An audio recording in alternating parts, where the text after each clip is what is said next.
Usually every month మనకు పడే కష్టమో లేదా మనకి దేవుడు ఇచ్చిన పెద్ద వరమో మన మీద డిపెండ్ అయి ఉంటుంది.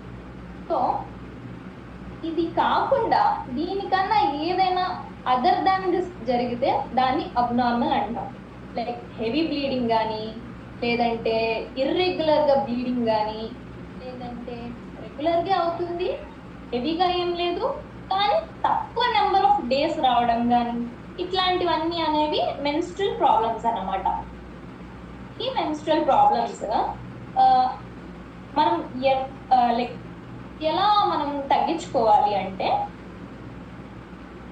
మనం వెయిట్ మేనేజ్మెంట్ని చేసుకోవడం, తర్వాత కరెక్ట్గా ప్రాపర్ డైట్, ప్రాపర్ న్యూట్రిషన్ అంటే బ్యాలెన్స్డ్ డైట్, ఫ్రూట్స్ కానీ, ఐరన్ కంటెంట్ ఫుడ్స్ కానీ, విటమిన్స్ ఉన్న ఫుడ్స్ కానీ, ప్రోటీన్స్ ఉన్న ఫుడ్స్ కానీ తీసుకొని మన హెల్దీ లైఫ్ స్టైల్ని అడాప్ట్ చేసుకుంటే ఇలాంటి ప్రాబ్లమ్స్ అనేవి తగ్గుతాయి అన్నమాట.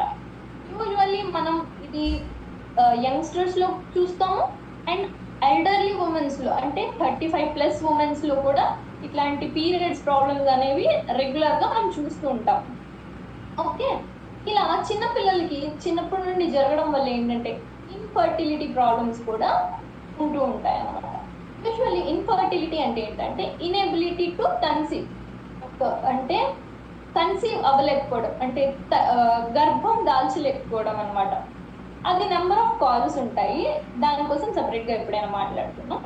ప్రెసెంట్ ఏంటంటే మేల్స్ 40% కాంట్రిబ్యూట్ చేస్తే ఫీమేల్స్ 50% కాంట్రిబ్యూట్ చేస్తే ఇద్దరిలో లోపం 10% ఉంటుంది.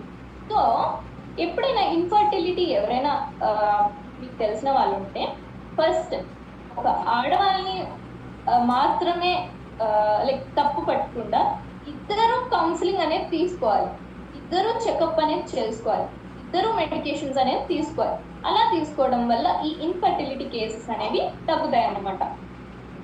నెక్స్ట్ మనకి యూజువల్లీ ఆశ్చర్యకరం విషయం ఏంటంటే పీరియడ్స్ టైంలో మనకి బ్లడ్ లాస్ అవుతుంటుంది కదా, అది దాదాపు 20 to 80 ml, యావరేజ్గా 35 ml బ్లడ్ లాస్ అనేది జరుగుతుంది. సో మనం ఈ బ్లడ్ లాస్ని ఎలా కంపెన్సేట్ చేసుకోవాలి? అందుకే మన బాడీలో మగవాళ్ళ కన్నా ఆడవాళ్ళకి ఎక్కువ ఎనీమియా వచ్చే ఛాన్సెస్ ఉన్నాయి, అంటే రక్తహీనత ఛాన్సెస్ అనేవి చాలా ఎక్కువగా ఉన్నాయి. సో మనం దీన్ని ఎట్లా కంట్రోల్ చేసుకోవాలి? దీన్ని ఎలా కంట్రోల్ చేసుకోవాలంటే ఐరన్ కంటెంట్ ఉన్న ఫుడ్స్ని బాగా తినడం, రెగ్యులర్గా ఏంటంటే మసాజెస్ చేసుకోవడం, లైక్ సెల్ఫ్ మసాజెస్ చేసుకోవడం, అట్లాంటివి చేసుకోవడం వల్ల ఈ పెయిన్, ఎక్సెసివ్ బ్లీడింగ్ ఇవన్నీ తగ్గుతాయి అన్నమాట. ఐరన్ కంటెంట్ ఫుడ్స్ ఏంటి? యూజువల్గా మన ఇంట్లో దొరికిన పాలకూర, బెల్లం, పీనట్స్ ఇవన్నీ అన్నమాట. ఓకే, నెక్స్ట్ శానిటరీ ప్యాడ్స్ని మనం ఖచ్చితంగా యూజ్ చేయాలి, చిన్నపిల్లలైనా, పెద్దవాళ్ళైనా, ముసలి వాళ్ళైనా. ఎందుకంటే పాతకాలంలో ఏంటంటే క్లాత్ ప్యాడ్స్ అనేవి యూజ్ చేసేవాళ్ళం.